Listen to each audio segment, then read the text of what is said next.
Hello, bienvenue dans cette nouvelle vidéo et ensemble on va explorer toute la thématique autour de l'automne et j'avais envie d'en parler comme une guidance, mais en effet l'automne est bien là pour nous guider et tout ce qui s'exprime à l'extérieur en tant que saison, eh bien porte un message et est l'écho direct de ce qui est initié en nous à travers tout ce mouvement parce que les saisons c'est un mouvement, on le voit très bien à travers rien que l'exemple des arbres, que ce soit au printemps et pendant l'été, la sève vient se déployer jusqu'à l'extrémité des branches pour faire nourrir les feuilles, créer les bourgeons et faire éclore en fleurs, puis après en fruits, en tout cas pour les arbres fruitiers. Et ensuite, à partir de la saison de l'automne et de l'hiver, on a toute la sève qui commence à redescendre jusqu'à cette saison d'hiver où vraiment la sève est contenue dans vraiment au niveau des racines. Et donc il y a vraiment cette notion d'intériorité. D'ailleurs, nous-mêmes, on le vit très bien entre l'été et l'hiver. On est davantage dehors l'été et davantage tourné dedans, dans notre maison, bien au chaud, pendant l'hiver. Donc il y a vraiment un mouvement. Et ça, c'est super important parce que ce mouvement, eh bien, il se traduit autant à l'extérieur, dans ce que l'on voit, dans ce que l'on perçoit, mais aussi directement en nous. Euh, on observe aujourd'hui que le climat, c'est vraiment un sujet. D'ailleurs, on entend beaucoup les gens dire il n'y a plus de saison, on ne sait plus où on en est au niveau des saisons. Euh, et aussi avec cette notion de dérèglement climatique, c'est comme si on n'acceptait pas de voir que le climat, les saisons telles qu'elles se présentent aujourd'hui, peut-être de façon déréglée pour nous qui avons un mental où tout a besoin d'être euh, mis dans des cases, mis de façon très figée, comme si on n'acceptait pas que les saisons étaient faites pour bouger, pour se mouvoir, comme si le climat lui-même avait peut-être autre chose à nous partager, à nous traduire que ce qu'on a l'habitude, dans lequel finalement on se sent en sécurité, on se sent, moi j'allais dire, oui, sécurisé. Alors que la grande aventure de la vie, c'est quand même de se confronter à ce que la vie a à nous raconter, et ça passe notamment par le climat tel qu'il est.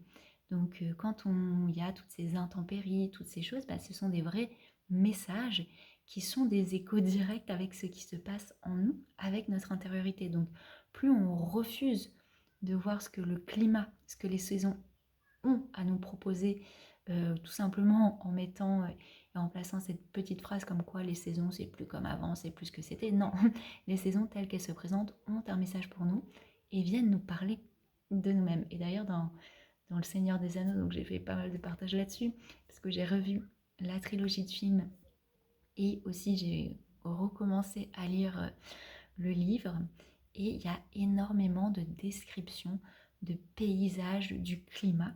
Alors au début ça m'ennuyait un petit peu parce que j'ai un peu du mal avec trop de descriptions, puisque voilà, ayant un imaginaire très fécond, ça m'est facile d'imaginer l'atmosphère, mais Tolkien vraiment prend le temps de décrire précisément les paysages, l'atmosphère, même le climat. Et, et après, après vraiment m'être habituée à ce type de lecture avec beaucoup de descriptions, notamment de l'atmosphère, j'ai compris qu'il y avait vraiment un message qui nous est donné, c'est-à-dire ce qui se joue en dehors, au niveau du climat, même de la description du paysage qui change d'un lieu à l'autre, c'est un message, un miroir direct avec ce qui se passe dans l'intériorité des personnages. Il n'y a rien qui est séparé. C'est pas le climat ou le paysage à l'extérieur et ce que vivent les personnages. Il y a vraiment une communion et justement une invitation à contempler ce qui se joue en dehors pour revenir justement dans ce temple intérieur pour enfin mettre à jour ce qui s'y joue aussi intérieurement. Donc vraiment, chaque saison vient nous initier. Donc j'avais fait une première guidance pour cet été. Et j'appelle ça guidance parce que oui, la saison vient nous guider dans la façon de l'accueillir et d'accueillir toutes ces métamorphoses, tous ces changements, tout ce qui a lieu à la fois dans notre inconscient et ce qu'on est amené à vivre aussi concrètement, qui vient se... Il y a comme une répercussion dans notre champ d'expérience pendant cette saison-là. Donc pour moi, c'est vraiment une guidance, même si ce sera plus une exploration symbolique de la saison et qu'est-ce qu'elle vient raconter pour nous. Ce que j'avais envie de dire aussi, et j'allais commencer par, l'automne, c'est une saison d'épuration. Oui. Et en même temps, il est possible que je vous entende avoir cette réflexion, mais au final, toutes les saisons sont des saisons d'épuration parce qu'on a l'impression que chaque saison, on entend ce mot, ah bah là, il va y avoir une épuration. Et c'est vrai parce que ce soit au printemps ou à l'automne, qui sont ces saisons intermédiaires, même si c'est pas vraiment le mot, mais on a vraiment cette image de nettoyage de printemps et la rentrée où on fait un grand ménage pour, là, on rentre. Mais en fait, en été, on a vu qu'il y a de grandes épurations qui ont lieu et en hiver aussi, ça continue. Donc vraiment, chaque saison est une épuration, mais une épuration à un degré différent qui apporte une nuance dans l'épuration et qui vient agir sur des éléments différents. Donc on a vu l'été, il y avait vraiment ce feu et l'automne, on va vraiment être davantage dans le vent, dans le souffle. Donc chaque saison est une épuration, donc l'épuration de soi est en continu. C'est pas ah, j'ai fait mon petit nettoyage de printemps, donc le reste de l'année, je suis tranquille. Non, non, non. Ça ne marche pas comme ça. Chaque saison vient nous cueillir dans cette grande épuration de l'être et vient initier un nettoyage précis, spécifique, selon l'élément qui est prédominant pendant la saison. Donc l'été, c'était vraiment en lien avec ce soleil très puissant qui vient faire remonter vraiment ce qui est au plus profond, puisque l'été, il y a cette dilatation, ça permet une plus grande dilatation de l'être, donc une plus grande ouverture, donc ça fait encore plus remonter ce qui se place, ce qui se situe au niveau de l'inconscient, donc ça fait vraiment remonter. On avait parlé des mauvaises odeurs, on avait parlé de beaucoup de choses émotionnelles, ça passe par... D'un coup, on se met à sentir, à ressentir des choses qui étaient vraiment mis de côté. Donc, c'est vraiment une grosse remontée l'été. Ça vient vraiment bousculer. Et en même temps, c'est normal parce que l'été, c'est là où on a cette force solaire, cette puissance solaire qui nous est donnée justement pour transmuter et mettre en lumière par cette force-là des choses des fois qui sont beaucoup dans l'ombre, dans l'obscurité. Et donc, c'est permis, c'est autorisé, cette remontée vraiment de choses très lourdes, parce que grâce à la force solaire, ça peut être transmuté plus facilement, avec plus de légèreté, et on a vraiment ça s'évapore. L'été, ça permet vraiment d'évaporer des choses très lourdes, des choses, par exemple, en hiver, on n'aurait pas la force de les faire remonter à la surface parce qu'on n'a pas assez d'énergie pour transmuter. Donc vraiment, l'été, c'était vraiment une grosse remontée, ça vient aussi vraiment brûler les filtres qui nous emprisonnent dans les apparences, dans la surface. Ça vient comme passer au laser, vraiment tout ça pour faire peler la peau, pour qu'ensuite, pendant cette saison de l'automne, on tire ces morceaux de peau qui nous sont plus utiles, ces masques, ces jeux d'apparence. Et avec ce souffle du vent, c'est comme si on vient souffler sur ces morceaux de peau qui ont été pelés et qui ont besoin encore d'un nouvel élan pour s'en détacher et en faire complètement le deuil. L'été, voilà, c'est vraiment ça pèle, mais ça reste encore quand même présent. Et l'automne, vraiment, on va souffler sur ces voiles que nous sommes amenés à lever et en faire le deuil. C'est pas pour rien qu'à la fin octobre, on a la Toussaint donc qui est reliée vraiment aux morts, c'est-à-dire mettre au tombeau, remettre dans la terre pour que la terre, voilà, avec cette sève qui revient dans les racines, on retrouve ce mouvement descendant dans la terre, on remet dans la terre pour un renouvellement, et ça permet de faire le deuil de ces parties de soi qu'on a été amené à mettre à jour pendant l'été. Et voilà, ça y est, il faut en faire le deuil, donc il faut faire cet accompagnement de deuil de soi, de partie de soi, pour accepter de renaître dans cette partie cristalline de l'être. Et toute la saison de l'hiver, c'est vraiment cette cristallisation de l'être. C'est pour ça que le 25 décembre, on fête la naissance du Christ, mais c'est du principe Christ en soi. Et pour accueillir ce principe Christ, le faire naître en soi, eh bien, il faut au préalable avoir préparé l'espace. Donc c'est pour ça qu'on vit ces grandes épurations, que ce soit printemps, été, automne, pour créer cet espace en soi, pour aussi canaliser cette fameuse force sexuelle qui était très présente cet été. Vous voyez, l'été, on a vraiment parlé de cette force sexuelle qui est vraiment amplifiée, mais amplifiée pour pouvoir la canaliser, la maîtriser et finalement l'intérioriser, puisqu'après, ça va être ce feu sacré qui va nous accompagner à traverser toute cette période d'obscurité qui commence en automne et qui se poursuit en hiver. Et c'est pas pour rien que en automne, nous avons tous ces légumes oranges qui sont très précieux, et tous ces légumes vraiment reliés à la terre, donc qui vient nourrir vraiment les centres inférieurs pour garder ce feu dans cet espace, mais le canaliser et pas le dilapider, pour que ce feu puisse être un feu créateur, un feu qui permet de mettre au monde ce principe Christ en nous. Donc vous voyez, c'est vraiment très précieux. Et en hiver, on a l'orange de Noël, qui est l'orange en soi, qui est ce fruit qui vient dynamiser cette force sexuelle créatrice, pour, là encore, mettre au monde ce principe Christ qu'on a préparé au préalable. Et c'est pour ça que cet été, j'avais sorti la fameuse exploration du conte de la petite fille aux allumettes, et c'était pas pour rien, parce que c'était vraiment eh bien le conte qui nous présente les étapes initiatiques, notamment de dépouillement, ce dépouillement qui est parfois et bien souvent rejeté. On en a peur de ce dépouillement, puisqu'on vit dans un monde où on nous explique que pour se réaliser, il faut accumuler. Il faut accumuler les titres, il faut accumuler les connaissances, il faut accumuler l'argent, il faut accumuler tout ce qui peut eh bien, nous définir par les apparences de façon ostentatoire. Il faut accumuler pour enfin se dire être dans ce monde. Vous voyez? Donc là, alors que sur le chemin de l'initié, c'est tout l'inverse. C'est plutôt le grand dépouillement de l'être. Donc on apprend à peler, à devenir ce pèlerin pour renaître dans ce qui est de l'ordre de la présence. Donc l'hiver, c'est vraiment cette cristallisation de l'être qu'on a préparée avant.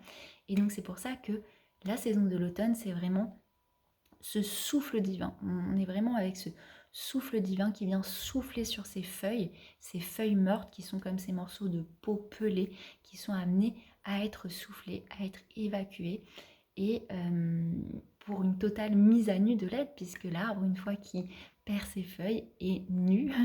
Et donc il y a cette relation avec cette mise à nu de soi, mais davantage tournée vers l'intérieur. Alors que l'été, cette mise à nu, elle était davantage tournée vers l'extérieur. On le voit très bien, l'été, on s'habille de façon plus courte, on se met en maillot de bain, mais parce qu'en fait, on s'offre au soleil, on s'offre à cette lumière. Cette mise à nu qui a été tournée vers l'intime pendant la période de l'automne, on commence à se recouvrir, puis alors la période de l'hiver où on est bien couvert. Et au printemps, c'est cette mise à nu dans l'intimité de l'être. Vous voyez, c'est une mise à nu par rapport à soi et avec soi, qui va d'abord dialoguer avec cette intimité, avec cette présence Christ, où c'est très intime cette relation intérieure.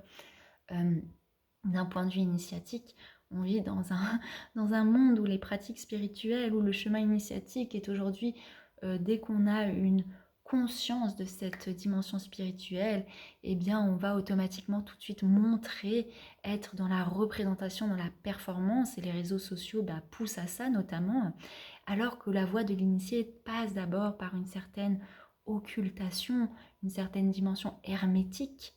Et ça, c'est nécessaire, et ça, c'est important, d'autant plus dans un monde où tout est montré, où il faut être visible, où il faut performer, notamment la spiritualité, malheureusement. Donc cette saison de l'automne nous invite à rentrer. C'est pas pour rien qu'il y a la rentrée, mais c'est pas que la rentrée à l'extérieur, dans le monde du travail, à l'école. C'est vraiment cette rentrée intérieure. Ce mouvement, allez, on commence à rentrer, à aller dedans vers le foyer pour, eh bien, savourer cette intimité initiatique qui va demander beaucoup plus d'hermétisme quelque part pendant cette période pour ensuite commencer à émerger au printemps, mais au printemps on reste encore dans une sorte d'hermétisme puisqu'il y a tous ces petits bourgeons mais qui restent encore enfermés parce qu'il y a encore cette gestation qui a besoin d'avoir lieu à l'intérieur. Mais on commence à montrer certains signes à l'extérieur de cette transformation pour ensuite éclore l'été. Donc il y a vraiment l'automne, il faut accueillir cette grande épuration qui continue. Et oui, l'épuration c'est en continu. Quand on s'ouvre à la dimension initiatique, comme j'ai dit, c'est pas on fait le travail une fois, on a épuré nos mémoires et ça y est, on est réalisé. Non, l'être réalisé l'est parce qu'il est en permanence dans ce mouvement d'épuration, de mort et de renaissance, tellement de façon accélérée que tout ce qui a lieu de façon accélérée, c'est comme si ça s'annulait. Vous voyez, si je commence à faire tourner une corde de façon très lente, on va voir de façon très segmentée chaque position. Et si je la tourne tellement vite, et bien alors ça se met à disparaître, le multiple devient 1 et le visible devient invisible. Et bien c'est pareil pour l'initié. Plus on intègre ce processus de mort et de renaissance que l'on vit grâce aux 4 saisons, plus on intègre ce processus de façon rapide et avec joie et pas de façon je veux rester dans l'été tout le temps, non, tout ça c'est un processus. Et bien plus on intègre ce mouvement et plus finalement il devient permanent, il permet de toucher à l'éternité de l'être parce qu'on est dans cette épuration quotidienne qui n'est pas une épuration mentale mais une épuration d'accueil. J'accueille ce qui est, j'accueille ces moments de dépression. Ça, j'en parle souvent de ces fameux moments de dépression, mais regardez la définition de dépression en termes de météorologie, c'est-à-dire qu'il y a vraiment un enseignement. La dépression, elle permet de réguler des courants, elle permet de réguler l'atmosphère, elle permet de réguler l'écosystème afin de réaligner, de réharmoniser. Donc nous-mêmes, on est dans un monde qui fuit la dépression, qui en fait une maladie, qui en fait tellement une maladie que les gens l'évitent, la rejettent, la fuient. Et plus on fuit quelque chose, et plus ça s'installe en permanence. Et plus on fuit quelque chose pour aller dans le sens inverse, donc on tire dans le sens inverse alors que la vie nous amène dans le sens intérieur, alors que les personnes qui fuient, qui rejettent, qui ont peur de ces états dépressifs, qui ont du mal à les accueillir, c'est parce c'est comme s'ils n'acceptaient pas d'aller dans ce mouvement d'intériorisation, de mourir à ce qui a lieu à l'extérieur, et donc qui s'acharnent à rester accrochés au désir de la surface, à tout ce mouvement vers l'extérieur. Vous voyez, c'est comme si un arbre, au moment de l'automne, il sentait cette dépression, cette descente. La dépression, c'est une descente à l'intérieur. C'est pour ça que d'un coup, on n'a plus d'envie qui nous raccroche à l'extérieur. C'est parce qu'il y a un appel à cette descente intérieure, dans le royaume intérieur, dans le foyer. Et c'est comme si l'arbre, il commençait à se dire, mais c'est pas normal, là je perds mes feuilles, je sens que ma sève, elle est amenée à retourner à l'intérieur, mais moi ça me fait peur, j'ai peur parce qu'il y a quelque chose qui est en train de mourir, mais moi je veux garder mes belles feuilles, je veux garder mes beaux fruits, je veux garder mes belles fleurs. Et donc il s'acharne à aller dans le sens inverse de ce qui est invité par la vie, parce qu'il croit que ce n'est pas normal et qu'il faut rester comme ça, beau, tourné vers l'extérieur, toujours dans l'apparence, toujours dans l'extérieur. Et il y a comme ça cette souffrance qui s'installe parce qu'il veut utiliser cette énergie pour déployer cette sève vers le derrière et continuer à faire des fruits, des fleurs pendant l'automne et l'hiver, alors que la vie lui fait comprendre que ce n'est pas possible, que toute cette énergie, elle est amenée à descendre dans la profondeur de l'être pour vraiment communier avec cette intimité du foyer, comme je vous l'ai dit, pour permettre la naissance du soi, la naissance de ce soi supérieur, pour renaître. Et donc la dépression, la souffrance dans la dépression vient quand on résiste et qu'on veut faire remonter cette énergie qui est au contraire appelée à descendre. Et donc c'est vraiment important parce que pendant la saison de l'automne, de l'hiver, surtout en automne, on dit c'est la rentrée, il faut être à fond. Et ben il y a un peu cette culpabilité qui peut avoir lieu parce que pendant tout l'été, on vient emmagasiner cette force solaire pour vraiment la ramener dans ce foyer, la faire descendre dans notre foyer, puisque c'est avec ce feu qu'on va pouvoir traverser l'obscurité. Sauf qu'il y a vraiment ce message dans notre société où la rentrée, il faut être dynamique, il faut être à fond, mais c'est une façon aussi de jouer avec cette force qu'on est venu emmagasiner en été et de nous pousser à la dilapider forcément le plus possible, alors que c'est une force qui est appelée à être maîtrisée. Ce qui fait que pendant l'automne, eh ben, il peut y avoir une grosse culpabilité de vivre comme ça des moments de dépression, des passages à vide, alors que c'est nécessaire. C'est d'autant plus nécessaire parce que souvent en automne, on a ces phases où on va avoir plusieurs jours comme ça, on va avoir aucune envie, on va se sentir fermé à l'intérieur, on va sentir ce moment de dépression. Et ensuite, on va avoir un regain et un dynamisme pour faire, pour créer. Mais ces phases-là de dépression, souvent, on se met à culpabiliser, à les juger, alors que c'est vraiment à accueillir parce que c'est un processus normal. Sauf que comme on vit dans un monde où on nous fait croire que la rentrée, c'est là où tout doit être en ébullition, notre feu, il doit être... Bah, du coup, on se dit que c'est pas normal, j'ai un problème. On se met à culpabiliser, alors que vraiment, encore une fois, l'accueil. Vraiment chercher à accueillir. Il n'y a pas de normalité, il y a ce qui vous est proposé et comment l'accueillir au mieux pour en toucher la dimension initiatique et en ressentir le mouvement initiatique qui a lieu en vous. Donc c'est normal que pendant cette saison, il y ait cette continuité d'épuration, mais qui semble plus intense, mais qui l'est quand même parfois moins qu'en été. En fait, ce qui va être intense dans le processus d'épuration en automne, c'est ce deuil. C'est-à-dire que l'été, ça fait vraiment remonter ce qui était dans l'inconscient, mais dans ces espaces qui n'étaient pas accessibles, puisque pas encore pénétrables auparavant, alors que l'été permet par cette chaleur de dilater pour finalement pénétrer ces espaces et faire remonter ce qui doit être mis à jour. Donc on commence à le voir, ça commence à peler. C'est douloureux de le voir parce que c'est amené à avoir des choses dures qu'il faut traiter, mais grâce à cette force solaire, on peut. Voilà, j'ai le soleil qui commence à venir. Ensuite, l'automne, il va falloir apprendre à se détacher. À se détacher de ce qui est montré pour pouvoir le laisser mourir et en faire le deuil. Et c'est peut-être ça qui est le plus difficile pour l'être parce que si je meurs de ça, qu'est-ce qu'il reste de moi?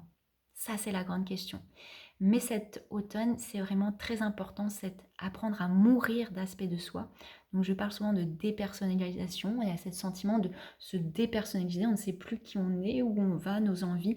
Il y a comme, ouais, on est dépersonnalisé. Il y a un mouvement de désidentification qui est très perturbant pour l'humain qui a appris à se connaître à travers ça. Mais la connaissance de soi, ça passe par tout ce qu'on n'est pas aussi. C'est marrant parce qu'on croit que la connaissance de soi, c'est apprendre ce que l'on est, alors que la connaissance de soi dans le chemin de l'initié, c'est vraiment ce dépouillement qui nous apprend à connaître ce qu'on n'est pas. C'est parce que je ne suis pas ça, alors je suis. C'est comme si on enlevait, c'est comme si on avait l'habitude de dire je suis nanana, et que le chemin de l'initié, c'était d'enlever le nanana à chaque fois, d'apprendre à plus être ce nanana après je suis, pour simplement ce qui reste l'expérience tout simple et vertigineuse du je suis qui est à la fois tout et rien. Donc c'est pour ça que l'automne, ça peut être très déconcertant, très douloureux parce que ben voilà, on doit apprendre à mourir. On doit apprendre à mourir parce que après ce passage de la mort, eh bien, il y aura la période de l'hiver, notamment avec ce mois de décembre de naissance christique, où justement on a appris à mourir, mais pour renaître dans cette présence christique. Et pour renaître dans cette présence christique, il faut que l'espace soit complètement vierge. Vous voyez, pour faire renaître ce principe cristallin, il faut avoir fait cette épuration le plus possible de détachement à l'émotionnel, à la forme, aux apparences, parce que ce principe Christ, il est au-delà de toute forme. On ne peut pas le rattacher à une forme précise ou à quelque chose de précis, c'est vraiment au-delà. C'est à travers. Donc on apprend à se voir à travers nous, dans cette cristallisation, dans ce cristal que nous sommes. Mais je vous invite encore une fois à aller voir le conte de la petite fille aux allumettes. Je le mettrai dans la barre de description parce que vraiment ce conte est magnifique et il explique vraiment tout ce processus initiatique relié à l'automne de dépouillement, vraiment de dépouillement nécessaire pour permettre à la naissance Christ qui a lieu dans cette période de l'hiver. Donc tout est, quand on fait une guidance d'automne, en fait, ça prépare à la saison d'avant et ça s'inscrit dans la saison, non, ça prépare à la saison suivante et ça s'inscrit dans la saison d'avant. Tout est entremêlé, c'est pas ça. Ça y est, on rentre dans l'automne, donc c'est la guidance de la... Non, c'est la guidance qui prépare à tout un mouvement qui a lieu dans l'horizontalité, mais qui a lieu aussi dans notre verticalité de l'être. Et ensuite, toute l'année, on peut vivre et nourrir ce processus de mort et de renaissance. Et plus vite on l'intègre, et plus vite on l'acte dans le quotidien, et plus ça permet ces renouvellements perpétuels de l'être, et ça nous permet de toucher à l'immortalité de l'être. Un être immortel, c'est un être qui a apprivoisé, fait la paix avec la mort, parce qu'il a compris que dans la mort se trouve le germe de cette renaissance de l'être, et donc il a apprivoisé ce processus qui est permanent de mort et de renaissance, et donc c'est comme ça qu'on touche à cette immortalité, à cette éternité de l'être. C'est pas en fuyant la mort, c'est en plongeant dedans, complètement. Et c'est ce que nous permet de ces saisons telles que l'automne. Vraiment, l'automne, c'est faire la paix avec la mort. Il y a vraiment ce message très important. Faire la paix avec la mort pour renaître dans ce principe Christ en hiver. Et c'est vraiment, je pense, l'image qui vient le plus. C'est vraiment cette mort, de faire la paix avec ça.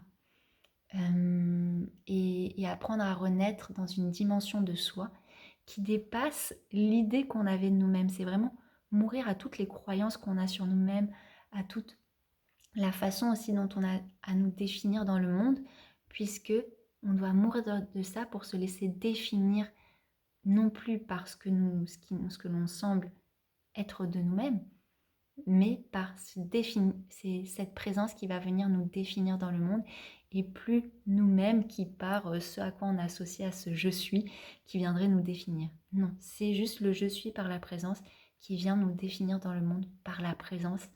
Et vraiment cette saison d'automne puis d'hiver invite plus que jamais à cette présence.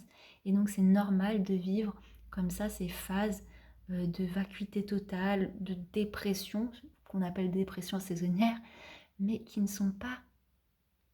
Encore une fois, on a tendance à vouloir que ce qui nous fait fleurir à l'extérieur et ce qui est présentable au monde, puisque ça prouve qu'on fait quelque chose, ça prouve qu'on a une valeur. Quand on est comme cet arbre rempli de fruits, de fleurs, là il prouve son utilité au monde. Mais un arbre qui est dans cette phase d'automne et d'hiver avec ses branches complètement nues, c'est comme si on disait il ne sert plus à rien. Et il y a ce sentiment aussi auquel on connecte, c'est de ne plus servir à rien. Alors qu'au contraire, dans ces moments de dépression, on n'est plus là pour servir dans le monde extérieur et que le monde extérieur nous serve, mais on vient servir en dedans, se mettre au service de ce mouvement intérieur, se mettre au service de l'intériorité, se mettre au service du temple intérieur, pour ensuite nous le servir dans le monde. C'est ça qu'offre le cadeau de la dépression. C'est cette nouvelle mise à jour de mise au service, mais qui passe d'abord par cette rencontre intérieure, intime, bouleversante, exigeante, mais nécessaire. Et c'est pour ça que je dis toujours, la dépression, c'est un passage, c'est une phase, c'est pas une fin en soi. C'est une fin en soi si on n'accepte pas de mourir, parce que ce qui fait souffrir dans la dépression, c'est de vouloir revenir à la personne qu'on était avant. Parce qu'avant, on se connaissait joyeux, on se connaissait comme ça, on se connaissait. C'est ça le plus douloureux. Donc il faut vraiment apprendre à mourir, à mettre en terre, à faire le deuil pour renaître totalement par la présence. C'est-à-dire, je ne cherche même plus à être par rapport à ce que le miroir me reflète. Je sais que c'est la présence qui va venir se refléter à travers moi et me définir dans le monde. Définir mes qualités, définir même physiquement mon apparence, ça va complètement me redéfinir dans mon apparence. Et c'est cet espace intérieur qui va me définir et non plus l'extérieur. Donc c'est vraiment pour ça des bénédictions, notamment cette saison de l'automne, parce que on apprend à enlever le voile des apparences, à enlever toute cette identification à ce qu'on appelle appartient à ce monde phénoménal de la forme extérieure, parce que l'arbre, il peut faire ses fruits et de dire « Ah, je suis le fruit ». Ça y est, l'arbre qui vit dans toute cette gestation intérieure au niveau de l'automne, de l'hiver, il se pose tout ce oh, qui suis-je, qui suis-je? Puis au printemps, il voit ses bourgeons. Oh, mais je suis ça en fait, je suis ce bourgeon, je suis ce potentiel. Puis après, il voit ses fleurs, il voit ses fruits, il dit oh, mais je suis ça, je suis d'une telle beauté. Et il s'identifie à la répercussion. Vous voyez, c'est comme si les racines, c'était le monde, j'allais dire causal, le monde des causes, le monde de l'intériorité, le monde du principe de ce qu'il est. Et au niveau des fruits, des fleurs, c'est comme si c'était le reflet de ce monde-là, le reflet extérieur de ces principes, de façon à ce que ce soit personnifié, traduit de façon densifiée. Et lui, là, il va croire qu'il est ça. Sauf que ça, c'est éphémère. Ça, c'est que le reflet pour nous montrer ce que l'on porte en nous. Donc, l'arbre, il doit apprendre à se désidentifier de ça pour non plus se connaître parce ce qu'il voit de lui, mais parce qu'il sent de lui. Et comprendre que ces fruits qui lui ont été miroités de ce qu'il porte en lui, ben, c'est à comprendre en tant que principe intérieur de ce qu'il est et ce qu'il porte de façon éternelle en tant qu'essence en dedans. Et nous, on est invités au même processus. C'est pour ça que je dis toujours, la nature est notre meilleure enseignante pour comprendre ce qui se joue en nous. Et les saisons permettent de comprendre le mouvement qui se joue en nous, le mouvement initiatique. Donc voilà, je trouve que c'est déjà très riche comme première guidance. Peut-être que j'en ferai une deuxième. En tout cas, je vous remercie pour votre écoute et je souhaite de tout cœur que cette période se passe au mieux pour vous.